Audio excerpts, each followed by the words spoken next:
Welcome, folks and friendly fiends, to Part 2 of the Getting to Know Me Introduction Series. In Part 1, I answered the 13 questions in the AuthorTube newbie tag and gave a brief introduction to my channel.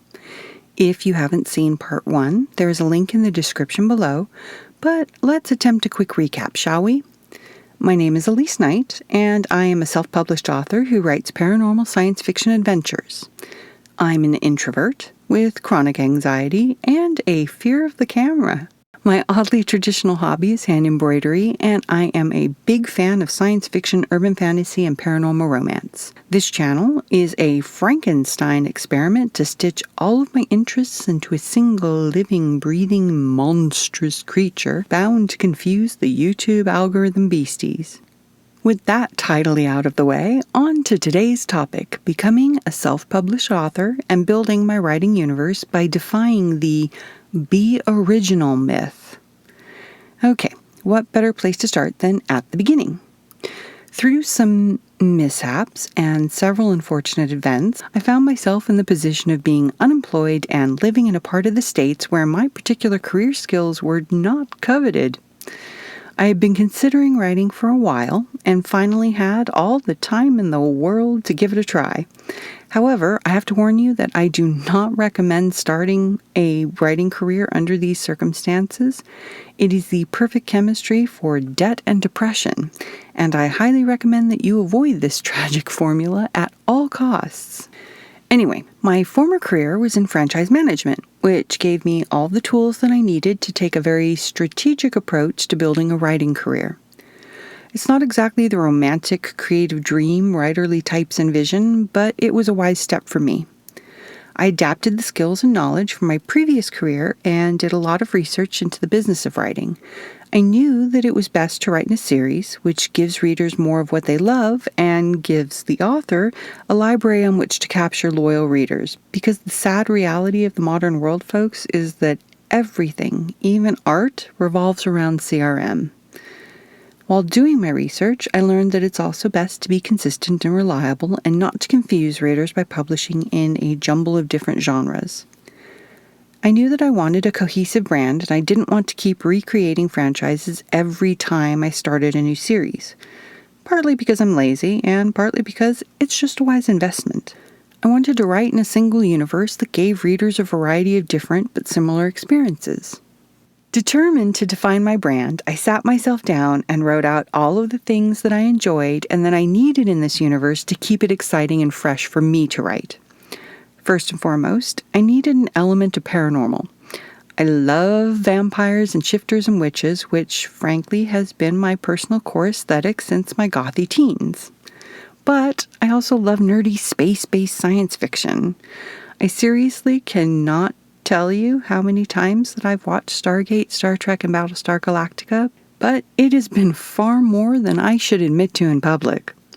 And finally, I need a bit of romantic tension between my characters, not just because I can be a girly girl who likes romance, but because that's life. We work, we grow up, we fall in love, we have children. Romance is a key component to life, and I'm not going to exclude it just because I like to write science fiction.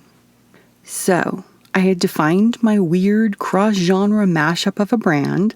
I had taken some refresher courses in creative writing because, quite frankly, it had been a while since I had last been in school. I binged a ton of writing videos. Check, check, and check. So, now what? Well, I had been noodling around with my two main characters, Eva and Lucian, for a while. I knew who they were. I had created their life histories, and I knew where I wanted to take them. You see, Eva and Lucian were my insomnia sheep.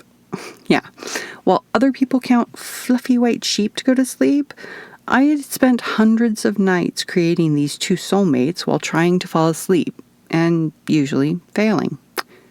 After months of this, I had created two very defined characters.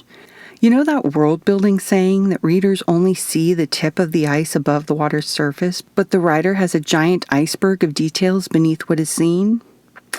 Yeah, there is an entire planet of information beneath what I have shared about Eva and Luke.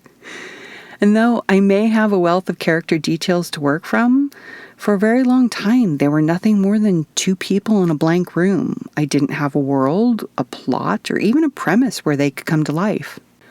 Here comes the fun part, right? Building new worlds, magic systems, and odd new creatures. This is the step where our imaginations get to run wild and we get lost in the minutiae of being creatives. This was the part that I had been so excited to drown in. But when it came time for me to give my characters a world to live in, I had nothing. That might not be entirely accurate. For years, I'd been reading a plethora of paranormal and urban fantasy books, and I'd been watching every science fiction show or movie released. I had a mountain of reference materials to draw from, but that's the problem, right? As writers, we have an abundance of ideas. Shiny new ideas pop up around every corner. I have more ideas than I could possibly tackle in a single lifetime. But at the same time, there's the very real dilemma that we are all drawing from the same well of ideas. Vampires have been vampires for centuries. Every culture around the world has a type of vampire myth or a creature myth that resembles something from another culture. From Egypt to England and China to Aboriginal Australia, there are hundreds of myths about gods and monsters that have survived for generations. And all of these histories and myths have influenced current entertainment. We can't help it. Almost like osmosis, these things seep into our brains and years later they rise to the surface in the most innocuous ways. I believe it was Mark Twain who said, "There is no such thing as a new idea. It is impossible. We simply take a lot of old ideas and put them in a sort of mental kaleidoscope." Maybe he was right. Or maybe there are original stories out there. There are plenty of brilliant minds that come up with unique tales, creatures, and adventures that awe and inspire us. But there's also the possibility that those inspiring tales are just based on things that we personally haven't absorbed yet. It doesn't make them original, it just makes them new to us. Then, there are the amazing stories that feel original, but at their core, it's the same traditional hero's journey that we all know and love, just put through Twain's kaleidoscope. All we have to do is look at any Amazon bestseller chart to see hundreds of books retelling the same fairy tales in new and different ways. I don't know about other new authors, but for me, this idea that everything has been done before by writers and voices much more creative and far more talented than me, it was a little paralyzing. The expectation that every work should be profoundly original is daunting. That's a lot of pressure to put on a new author. For quite a while, I doubted if this was even something I wanted to do. I tend to be a perfectionist, and just the idea of failing at something is almost as painful as having already failed. But at this point, I had lived with Eva and Luke for so long that I couldn't let go of them. I remember the day that the Common was born as clearly as if it were yesterday. I was sitting at the little writing desk we had set up in the mudroom at the back of the house. It was late afternoon, the time when everyone in the family was newly home from school and work, with energy and excitement that is rarely quiet. I was cranky, having spent the entire day dwelling on my future failure, and suppressing the urge to yell at everyone to take the volume down a notch. The various Wikipedia research pages seemed to be mocking me, and I couldn't stop repeating to myself, how am I supposed to be original? Nothing is original. And then my brain just stopped. What if that was the story? What if nothing was original because they weren't actually myths at all? What if everything was true?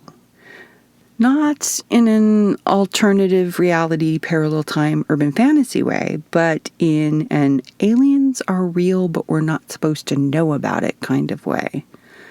Which sounds a little conspiracy theorish in retrospect, but at the time my brain was on a roll. What if vampires, shifters, Valkyrie, giants, witches, and even little green aliens were all real? They just lived in a different solar system and in another part of the galaxy.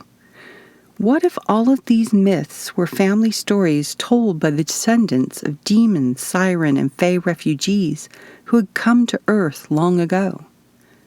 What if they were still coming to Earth? And so the Common was born.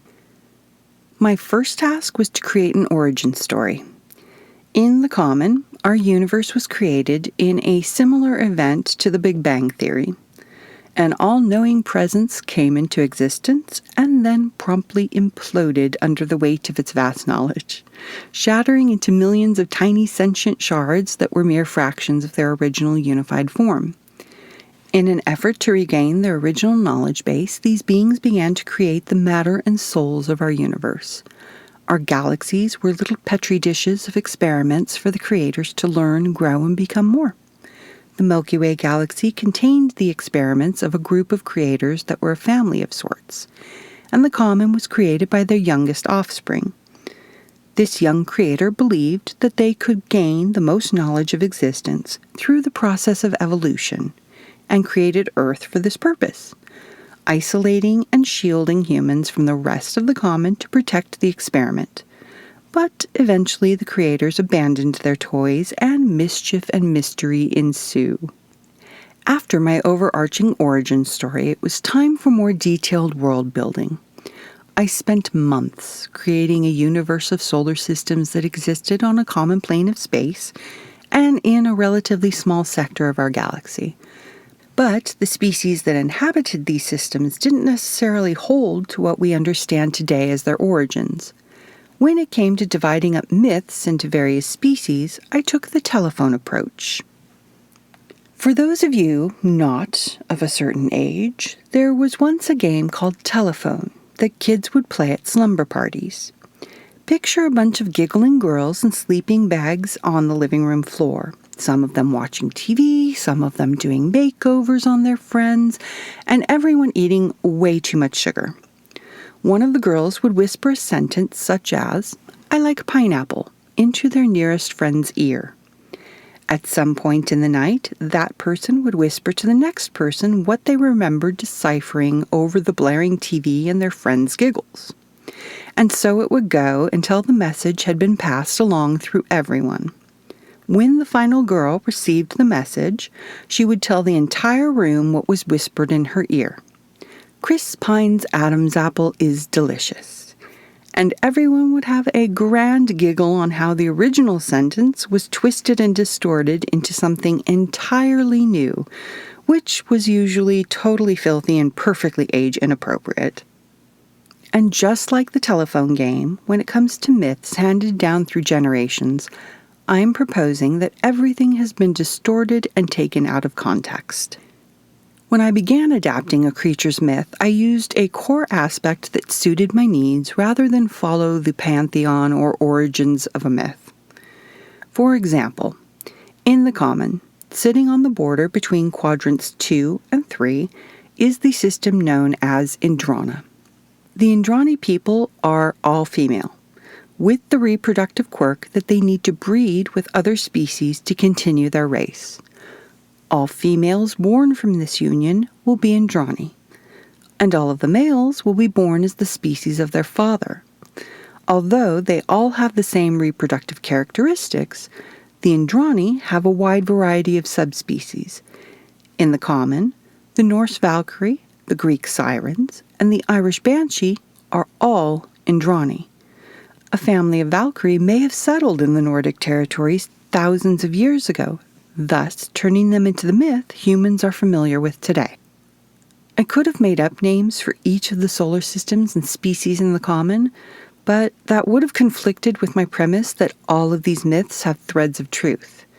This meant that I needed to dig around in existing myths, but I also had the freedom not to be precious with history or sacred with religion.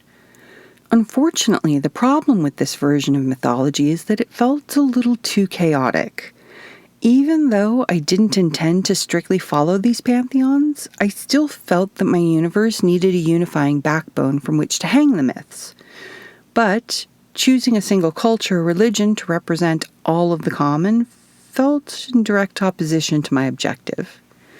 But if I wanted to use the explanation that human culture has been influenced by tales and species coming from a variety of more mature systems, I first had to look into our own planet's history. Since one of the oldest recorded languages is Sanskrit, and one of the oldest religions is Hinduism, it would be logical that early man would have played the game of telephone with the rest of the galaxy, creating what is known today as Hinduism. In the universe of the common, many of my species and system names come from Hinduism Vedas. Indrani is queen of the gods in Hinduism Devas. My species of witches, who are also a female-dominant species, are known as Matri, which in Hinduism are the 7 mother goddesses. Kubera is the god of wealth in Hinduism, who also represents the north, while in the common, the Kubari are a male-dominant species with a focus on finance, jewels, and wealth, and who are located in a northern system. The system that houses a species most closely associated with demons is named Naraka, which is considered a place of darkness and torment in Hinduism. Agni is the Hinduism fire god of the southeast, and in the common, Agna, the home of angels who are also closely associated with fire abilities and rituals, exists in the 3rd quadrant, which is southeast on the common maps. In the common, even humans are named Prithvi, the Sanskrit name for Earth, which I then altered to Prithya for the name of our solar system. Though in many cases I've made liberal alterations, most everything in the common universe has some basis in human myths and legends.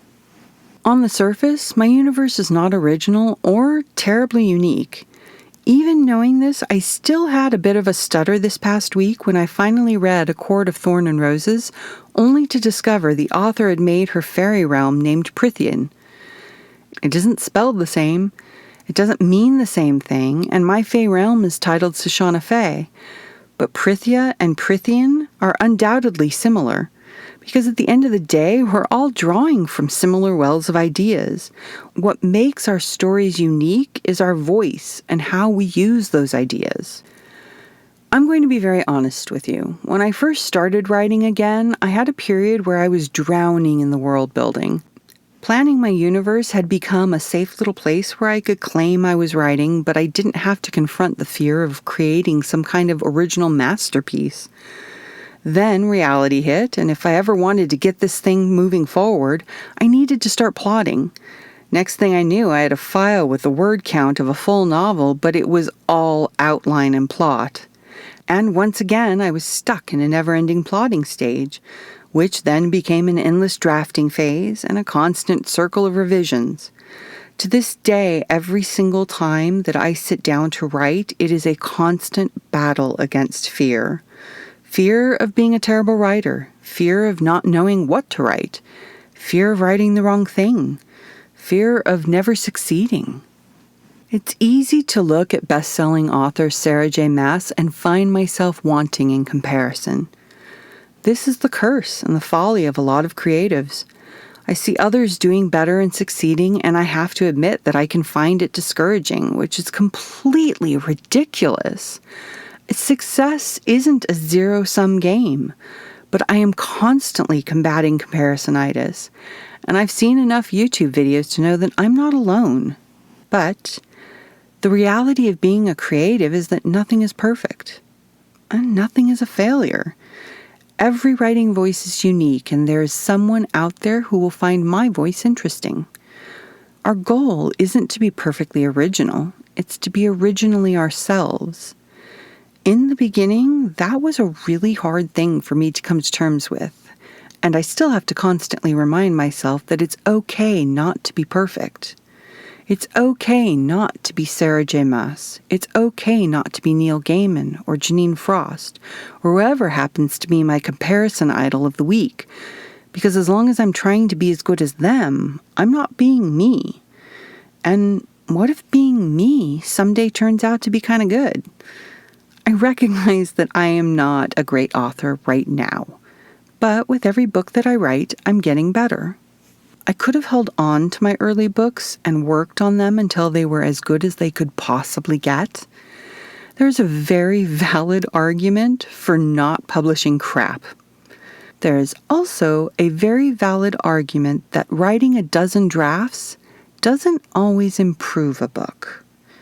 Every writer comes to a point in the writing process where we have to decide if it's time to birth our book baby or to keep it incubating. That decision comes at very different points depending on the writer and what they're writing. A contemporary romance author has a different set of standards and incubation period from a literary fiction writer. When I chose to become a niche genre fiction writer, I had to come to terms with the fact that several things were very unlikely. I would not be getting a 3-movie deal with Hollywood or a multi-season series deal with Amazon. I would not see common merchandise in department stores across the world, and I probably would never be a New York Times best-selling author. I also had to come to terms with the reality of my genre's marketplace.